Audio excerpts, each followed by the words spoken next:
So there's a lot we don't talk about in Zen.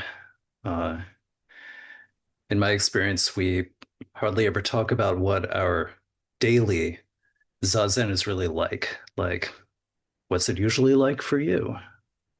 Is it groggy or dull or joyful or peaceful or deep or distracted? How long do you usually go between thoughts? Do you usually hear every sound outside your window, or do you kind of space out most of the time? We also don't describe the deepest experiences that we've ever had, and we hardly ever talk about progress either. Have you gotten better at meditation over the years? In fact, I get the sense that a lot of Zen people are kind of allergic to two words that I just used, progress and better. I haven't read anywhere that we're not supposed to talk about this that I remember. Um, but I've picked it up from hearing what other people say or don't say. Um, Maybe I just made an assumption that these topics are off limits and never questioned it. When we first learn to meditate, there's a lot of talk about the contents of our zazen and how to do it better. Like whenever I've taught beginning instruction, I meditate with people for a few minutes. I give them tips, and then I ask them, well, how did it go? What did you experience? And then I suggest things that they could try to do to change that. But then that kind of dies. Um, Among experienced meditators, I don't hear these conversations. I don't ask, what was that last half hour actually like for you? They don't ask me either. Maybe you're all talking about this in private. Maybe in Dokusan. Dokusan is like sex. I don't get to see how other people do it. And so maybe you're all asking teachers, I can't stop worrying about work. How do I reliably achieve samadhi? And there's nothing stopping me from asking about this in Dokusan.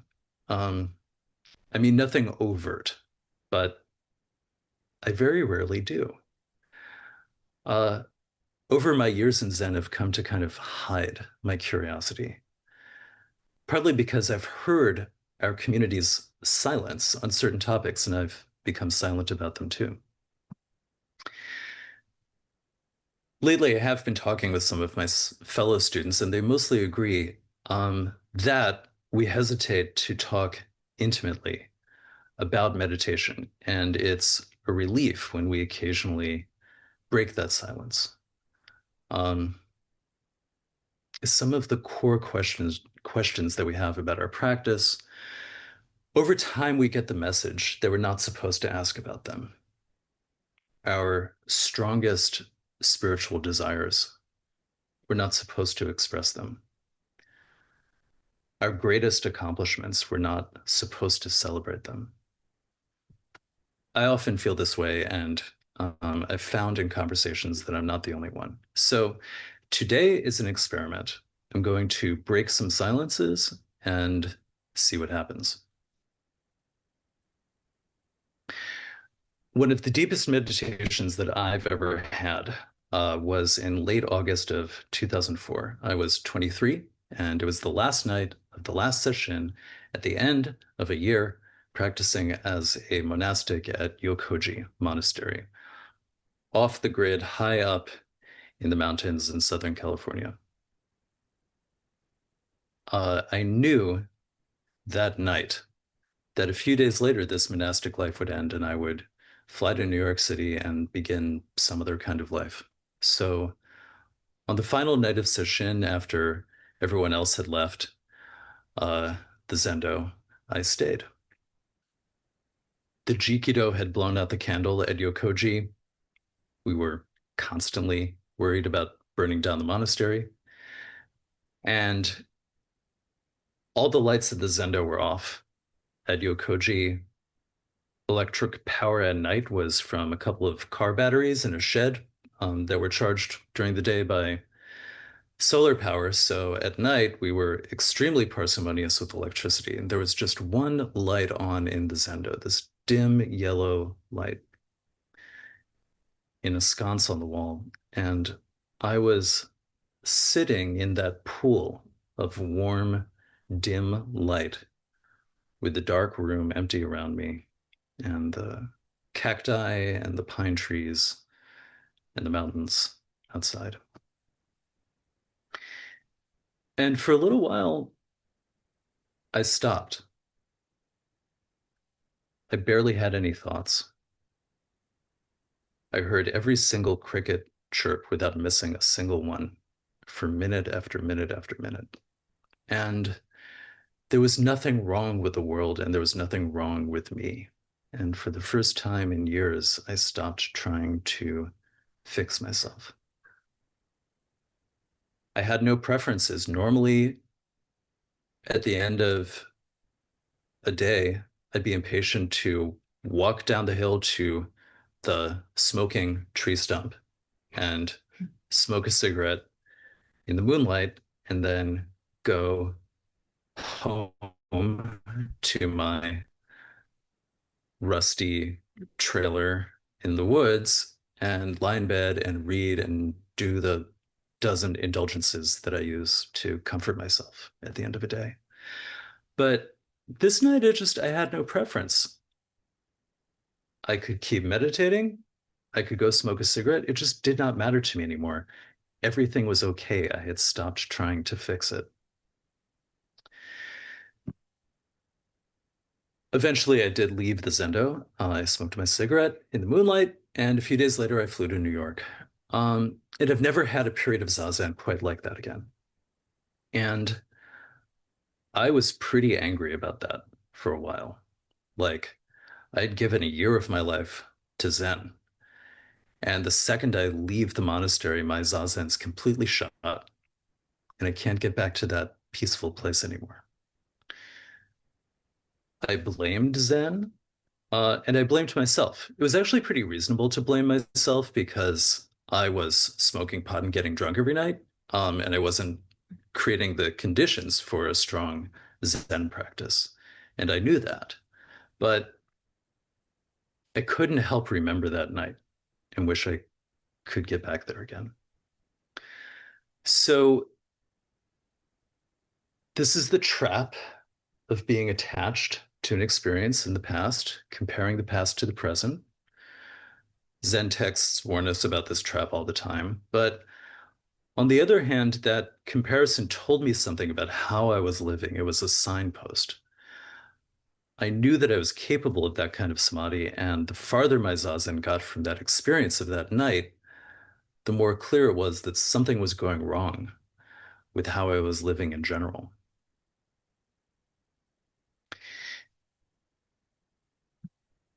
At the beginning of that year at the monastery, when I arrived at Yokoji, there was another young guy my age named Wes, who showed up the same day that I did.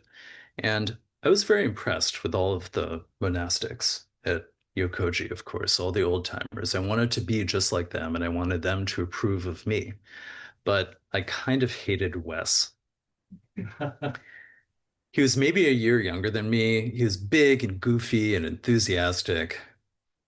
Once he came into the monastery kitchen, took a gallon jug of milk from the fridge and chugged the whole thing in one go, right in front of everybody.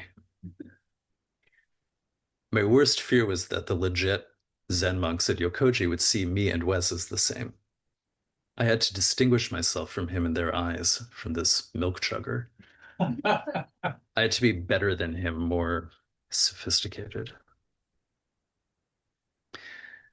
One day, Wes and I and a few of the monks were hanging out in the kitchen, and Wes said that the day before he'd been concentrating on Mu, and he'd had this mind-blowing experience of everything went dark and his body disappeared and he just fell into Mu.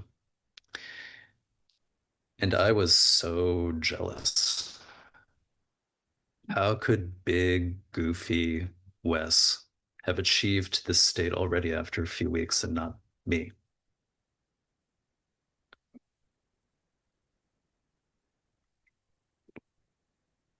That was more than 20 years ago.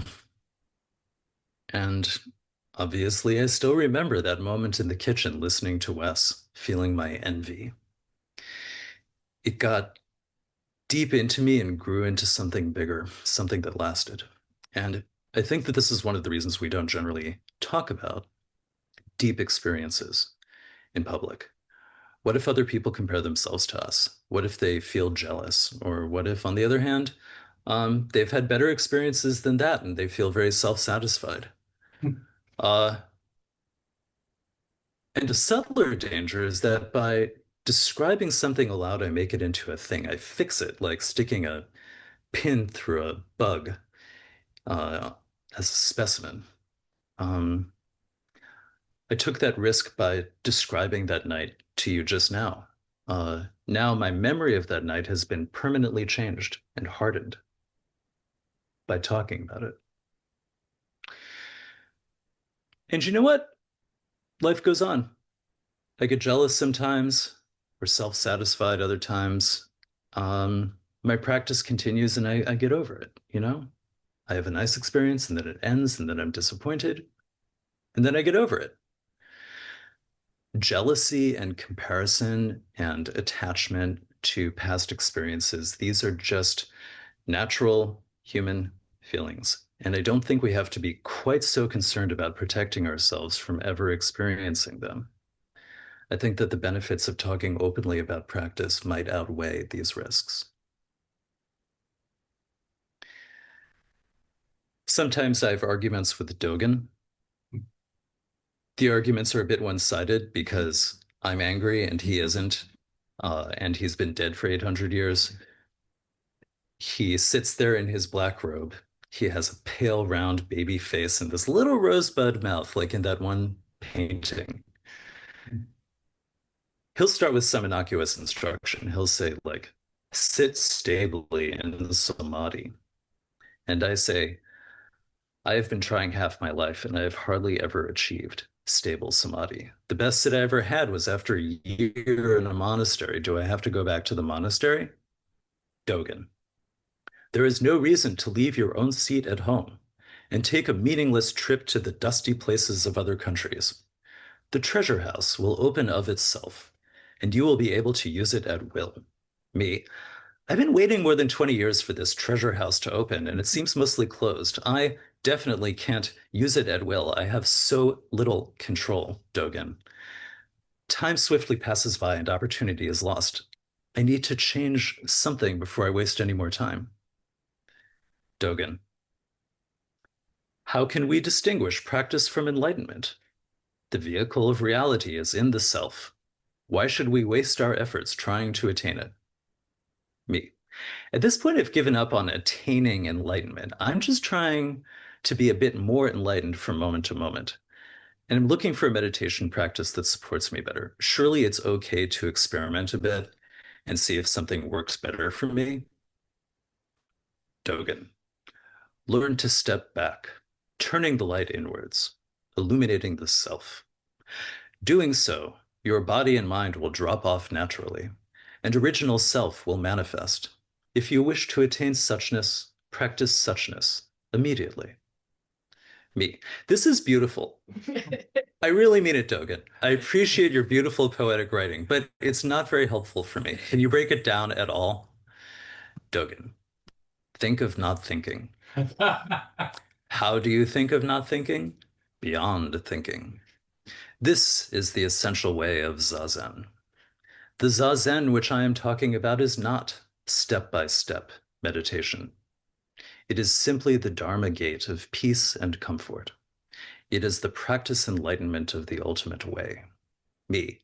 But it doesn't feel like the Dharma gate of peace and comfort most of the time. Instead, it's been a Dharma gate of struggle and frustration year after year.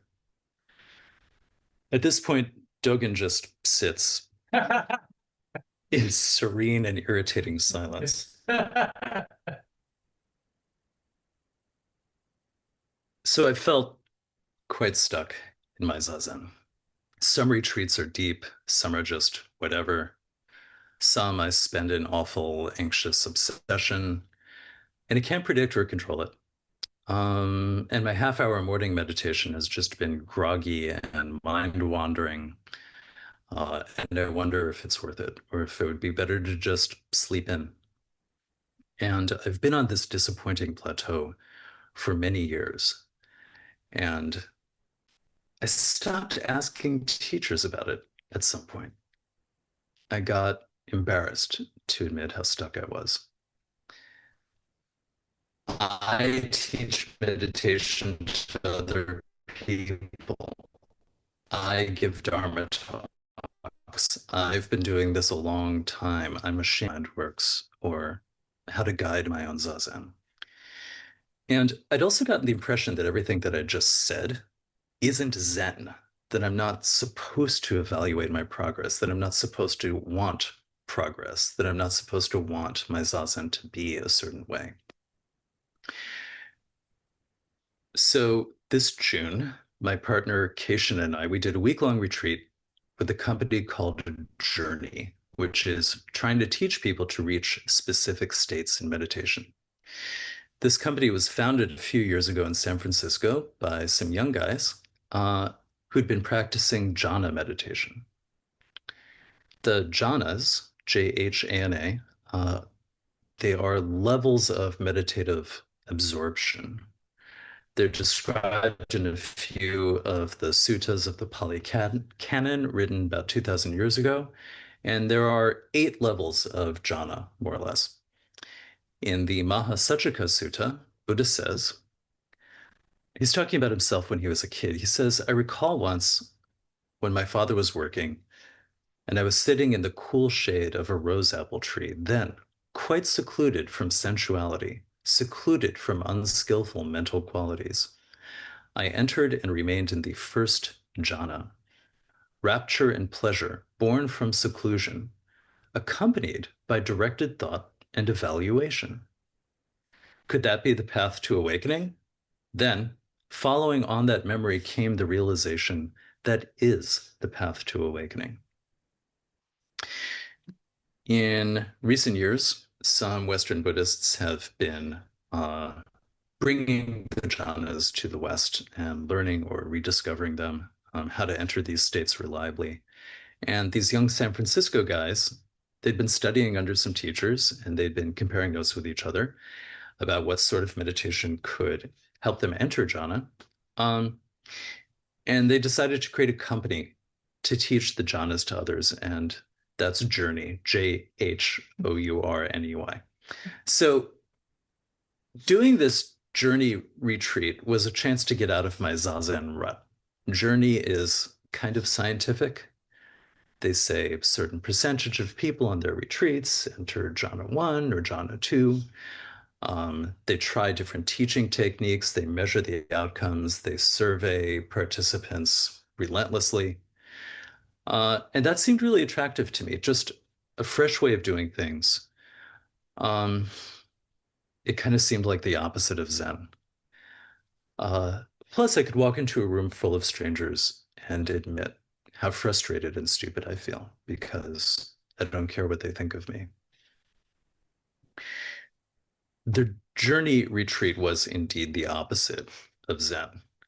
We were handed a 120-page instruction book the first night of retreat, and most of the retreat was unscheduled free time, but we just had a lot to do in that time. We had to read most of the instruction book in the first couple of days. The book told us to try a bunch of experiments on ourselves and write down the results, like when I recite a metta mantra, does it produce a feeling somewhere in my body? What's that like? What if I visualize a tree of compassion growing through my body? Or what if I just smile? How is it different to sit or lie down, or be silent, or listen to music? What's it like to sit for 45 minutes, or for an hour, or for more? We tried all of these experiments in our meditations. We figured out what seemed to work, and we wrote that down. And what what we defined as working was that it produced a peaceful, open-hearted, effortless kind of feeling. Um, and that feeling is the ember that can grow into this roaring fire. And that's the first jhana. And once we could produce that feeling, we kept refining and experimenting and writing down the results. We had regular meetings with coaches who asked what we tried and gave us tips, suggestions for what to try next. One time I meditated with my coach for 20 minutes, narrating my experience from moment to moment while she uh, coached me on how to direct my attention. The retreat was mostly silent, but partway through, the retreat managers split us up into groups of four and had us all eat dinner together and talk about what had our experience been like so far. Had we reached a jhana? What was working for us? And I have to admit, I was really apprehensive about this dinner. Like, what if somebody else has gone much farther than I have? Am I going to be really jealous and disappointed and hate myself? What if that person is some meditation newbie who doesn't deserve to succeed, who just got some beginner's luck? It'll be like Wes in the kitchen all over again. Um, Luckily, I had reached Jhana 1 a couple of times by the time we had this dinner, and that was on par with what the other people in my group had experienced. So I felt good about myself. But I noticed how that fear of jealousy is still really a big deal for me. Talking in detail about what we tried and how it was going was really helpful. And it brought us together. On Sesshin, it's easy for me to assume that some people have it all figured out. Like, if you're sitting still and upright, I'm guessing that you've got Zazen all figured out. Um, I am also sitting still and upright, and my Zazen is a catastrophe, but I assume I'm the only one who's struggling. But if we talk about it, and I hear that you're struggling too, then I'm not alone anymore. On the journey retreat, the coaches actually set up laptops in a separate room where we could go down on our own time and watch videos of past participants talking about the jhanas that they'd experienced. I did not go and watch these videos again because I was afraid of how I would feel. Um, but also towards the end of retreat, I was enjoying the meditation so much that I really didn't want to do much else. So the journey retreat has a goal, and one of the goals is to enter a jhana. And the jhanas for most people go in a certain order, starting at jhana 1. And indeed, the jhana that I experienced matched the description of jhana 1. I was following the instructions. I relaxed and I smiled just a little bit, and I welcomed all feelings and thoughts that arose.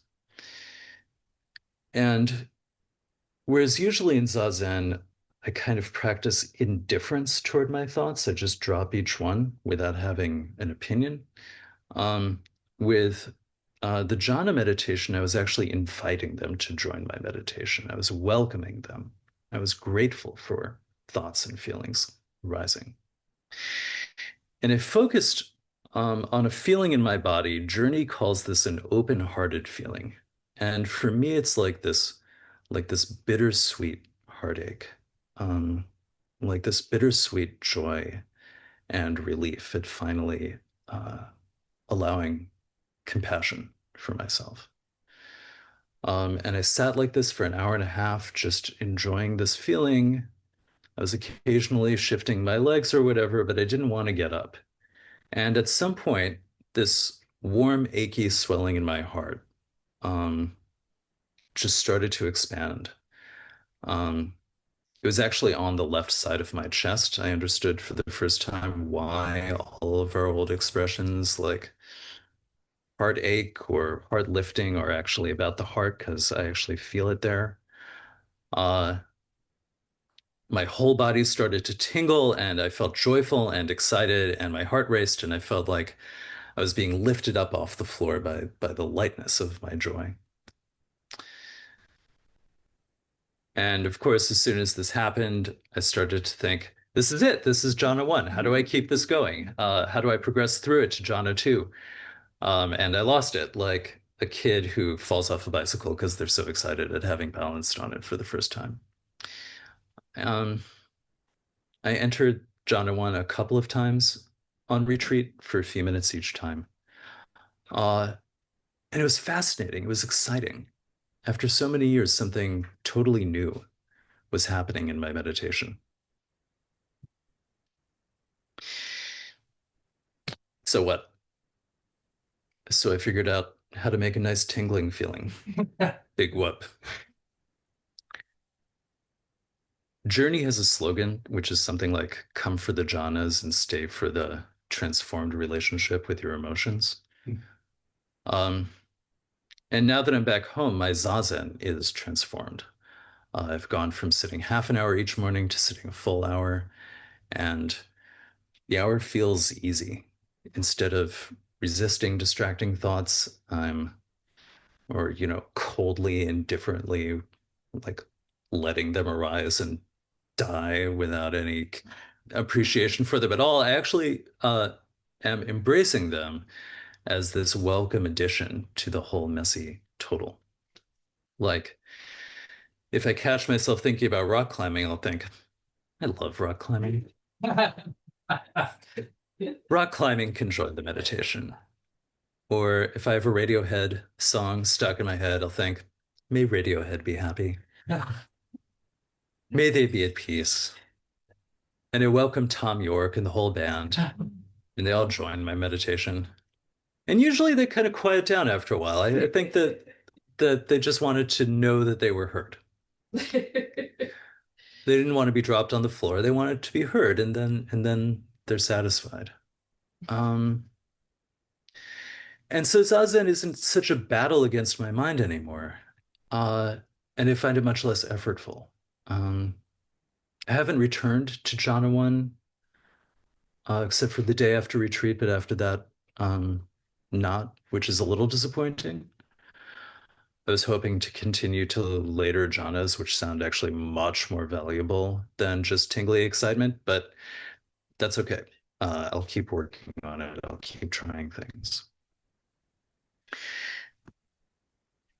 Since jhanas have gotten more attention in the West in the last few years, there's been a common reaction among Western Buddhists, which is that trying to achieve a jhana is striving, and it will only reinforce the ego. It's counterproductive. It's a symptom of the exact thing that Buddha said is the source of suffering, which is thirst, trishna, the desire for things to be different from how they are. Um, and it's funny with Zen people have this reaction. It's funny because jhana in Pali is dhyana in Sanskrit, which is chan in Chinese, which is Zen in Japanese. We are the jhana school. Um, and it's also funny that Zen people are allergic to talking about levels of meditation because we practice koans, which are a um, series of numbered pass-fail exams. And but somehow it's more dangerous to have meditation levels to aim for than to have koans to pass. The key to entering jhana, in my experience, is to very gently try and not be too attached to the outcome. It's like pissing. It's like learning a way of relaxing to just let the already existing joy in, or to let the already existing piss out, or whatever. The Zazen instructions I've read, of course, say to relax, but the missing part for me was to enjoy letting the mind be as it is. Um, the stereotype is that jhana meditation is like striving and trying real hard. And it's paradoxical, like so many things of Buddhism, like so many things in life, in our minds, in our bodies, that um, the less I try, the more it happens. Um, the more I accept my mind as it is, the more changes into what I desire, the more I welcome all my thoughts and emotions as they are coming, the less effort I make to change how I feel, the more easily I just fall into a jhana. After the journey retreat, I had Dokusan, and the Village Zendo teacher that I was talking to told me that the way I'm meditating now after the retreat sounds perfectly compatible with Zen. Um, I won't name this teacher in case they're listening now and changing their mind and deciding that I've fallen into total heresy and they disown me. But um, I also think that this meditation is compatible with Zen, mostly. I think the content is mostly the same, but that the teaching method was an upaya, a skillful means. It was a way that I was ready to hear um, this message to get out of my rut. So right now, I think that there's a middle path. Uh, I think that on one side of the path, you can fall into obsessive desire to achieve something in meditation. You can compare yourself with others and get jealous. You can get attached to an experience of the past, disappointed by your experience now. That's a danger that lots of Zen texts warn us against. And it is a real danger. But also, I found that I can get jealous and excited and attached and disappointed, and it isn't fatal. Eventually, I get over it.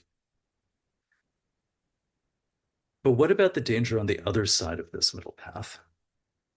What about giving up, deciding that I'm not supposed to want to get better at meditation, that I can't get better at meditation, that my groggy mind wandering is the Buddha mind and it's the best there is?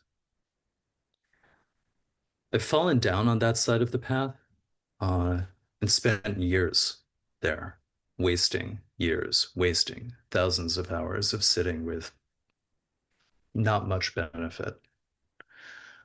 Uh, so I now think it's helpful to evaluate my meditation.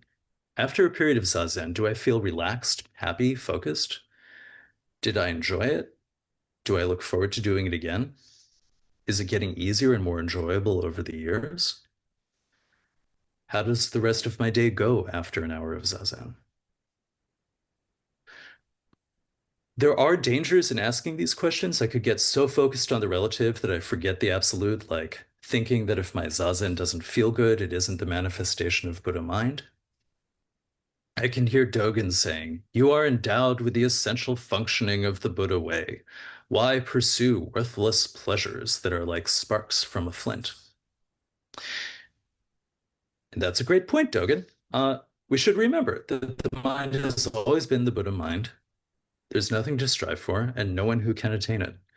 But also, it's helpful for me to set some goals and evaluate my progress, distinguish what works and what doesn't work for me. It's like the foot before and the foot behind in walking. Besides, the old man backs me up. Buddha said in the Kalama Sutta that we should evaluate various practices and behaviors for ourselves. If they lead to harm and suffering, abandon them. If they lead to welfare and happiness, enter into them and remain there. Don't just follow a tradition or a scripture.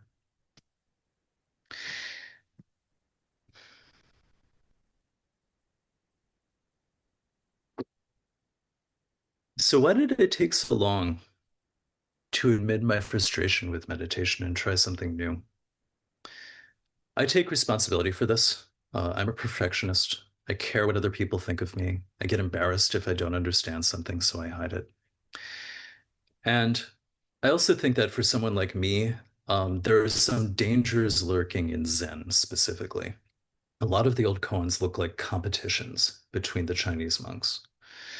They're one-upping each other, they're out-quoting each other with ancient Chinese literature, they're pretentious, they're hitting each other. Nonsen kills a cat because nobody has the right answer. Gute cuts off his attendant's finger because the attendant doesn't really get it. Um, and then the commentaries are comparing these guys to swordsmen and generals and tigers and dragons. Um, I like this fierceness, but it can make Zen into a competition where we're afraid to show our weakness. Um, and I think that this competitive, even violent streak has been passed from China to Japan through the samurai era to the West. And even in the fuzzy, cuddly Village Zendo, we've still got this aspect. So if you're like me, check yourself. Are you stuck in a rut because you're afraid to admit that you don't get it? When I was embarrassed to talk openly with teachers, at least I had spiritual friends. The Buddha was a big fan of spiritual friendship. In the Kalyanamitta Sutta, there's a story where Buddha's student Ananda says, I've heard that good friends are half of the spiritual life. And Buddha replies, no, Ananda, no, that's not true at all. Good friends are the whole of the spiritual life. Someone with good friends can expect to develop and cultivate the Noble Eightfold Path. In other Pali Suttas, the Buddha says that monastics and householders all benefit from spiritual friendship, from Kalyanamitta, that if a friend has attained greater understanding of something, you should engage them in conversation and learn what they know. And for me, spiritual friendships with my peers has been essential. With teachers, it's hard for me to really express my doubt and confusion sometimes. To say, I hate this entire book of 100 koans. My Zazen is a catastrophe. I wasted every minute of that session thinking about work. I passed that koan by imitating a car horn, but I don't understand it. Um, but with my close friends, it's easier to be real. And it's a relief to just admit what a mess my practice is, how I doubt myself and the practice. And uh, I find out that most people are going through the same things. And then that makes me feel not alone. And then I can calm down a bit. And then hope returns. Uh, and I can imagine ways to change my practice to improve it. So let me close with some caveats and clarifications and qualifications about uh, what I'm saying about Zen silences and about improving meditation.